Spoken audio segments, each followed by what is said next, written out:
This segment of the news has been brought to you by Sun Oil Limited. Welcome back. One Choice, a national campaign launched in partnership with the Ministry of Health and Wellness, the Bahamas National Drug Council, and corporate sponsor Commonwealth Brewery Limited, aims to promote the law forbidding the sale of alcohol to minors. The Bahamas National Drug Council Outreach Officer Mandel Miller speaks to what this campaign intends to achieve. And we want to encourage the public to adhere to the laws that minors are not supposed to be in establishments where liquor is being sold. And so we understand the challenges that exist in our community where there are certain establishments that sell food and liquor. And so as we move forward as a ministry under the mandate of wellness and our good minister, the National Drug Council is doing everything in our effort to ensure that the laws of our country are being upheld in this state. As the One Choice program involves posting sticker notices on entrances of liquor stores and other establishments selling alcohol, Minister of Health and Wellness Dr. Michael Dowell commemorated the launch recently by posting the first sticker notice on 700 Wines and Spirits Shirley Street location. Dr. Dowell says it is important that laws of the land are adhered to. Cannot afford our young people to be exposed to addictive psychotropic substances while they're still in school, but at the legal age, the laws are clear. And so we are sending out the message throughout the Commonwealth of the Bahamas that the government, us at the Ministry of Health, the Drug Council, as well as those who enforce the law, that we will not tolerate individuals in establishments that are selling alcohol under the age of 18, sorry.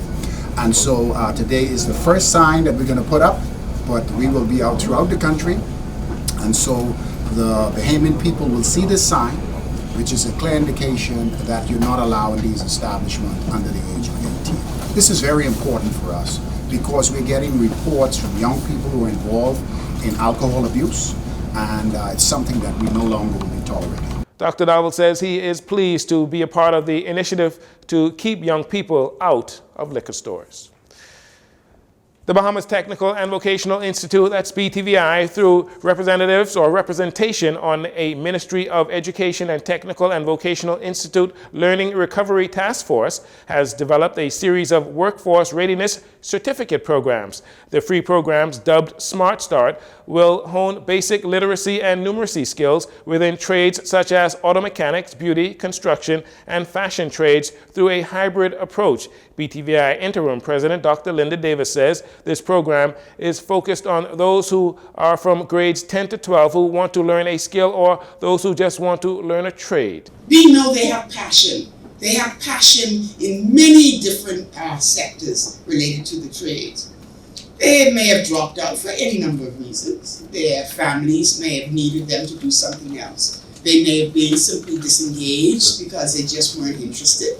But we believe that if they have a passion in an area that is equally as good as any other academic area or any other area which we call academic, we ought to fuel that fire, and we ought to find a way for the students to learn that skill and to really get that foundation to allow them to succeed. And meanwhile, help this country fill some skills gaps that are desperately needed. And by the way, this is not a Nassau-centric. Dr. Davis says the program has begun in Grand Bahama this week with over 100 students. She aims for a rollout across several family islands this fall. Minister of Education Glenys Hannah Martin, while giving remarks, says learning loss requires all hands on deck, and we must ensure we are putting correct methods in place to help the young people of this nation. Don't count us out. Despite the challenge we have faced, we're going to get back on track.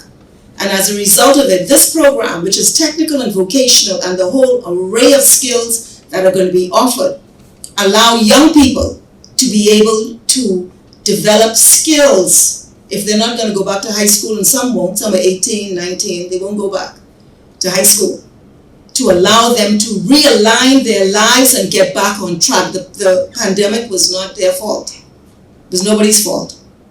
but we will have to give the support to our young people. And this program is supporting the young people of this nation, nationwide, through the Bahamas Technical and Vocational Institute. And they have integrated into the offering literacy and numeracy in a pragmatic way relating to the skills, which allows young people to begin to create foundational skills that might have had gaps in as a result of absences from school. Minister Hannah Martin says when students finish the program, if they express interest in going to BTVI full-time, the government will make it happen through funding. Dr. Linda Davis and Minister Hannah Martin are calling on former teachers and current educators who have extra time to help with this program. We want persons to volunteer, but BTVI does have a modest stipend to offer. And so as long as the persons are prepared to work with us, we do have a compensation package that we would be advancing. You know, we want that educator who has the time, the energy, the passion to connect with that child who needs just a little bit more. Yeah, you know, as both ministers said, you know, these children, they don't want the usual. They've had the usual, and they're turned off by the usual. So we need to be creative, innovative, and to assist them in connecting some dots in a very instructive way. Dr. Davis says students and adults who are interested can go to their website at smartstart@btvi.edu.bs, or they can come directly to the school on the Old Trail Road here in the capital. To help raise awareness in the Bahamas about Parkinson's disease, a leading neurologist from Cleveland Clinic, Florida, Dr. Nestor Galvez Jimenez, recently teamed up with the Kingdor Parkinson Foundation and local neurologist Dr. Edwin Demerit in a Zoom interview to talk about life with the disease. With hundreds of Bahamians suffering from Parkinson's disease, Dr. Galvez Jimenez said one of the best therapies for the disease that has no cure is exercise. Parkinson's is a progressive neurodegenerative disorder that typically impacts people over the age of 50 as the brain gets older. While there are treatments to help manage symptoms like tremors and stiffness, Dr. Galvez Jimenez said his best patients are those who exercise regularly, even those in their 90s.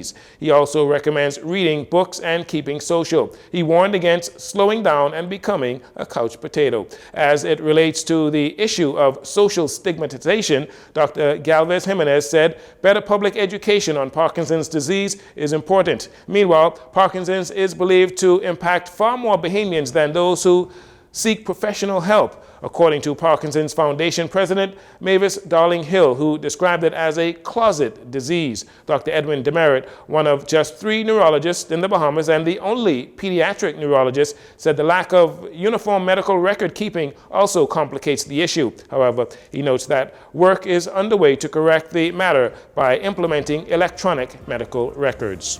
And that will do it for your JCN Evening News. Once again, I'm Jareno Saunders. Thanks for joining us. This segment of the news has been brought to you by Sun Oil Limited.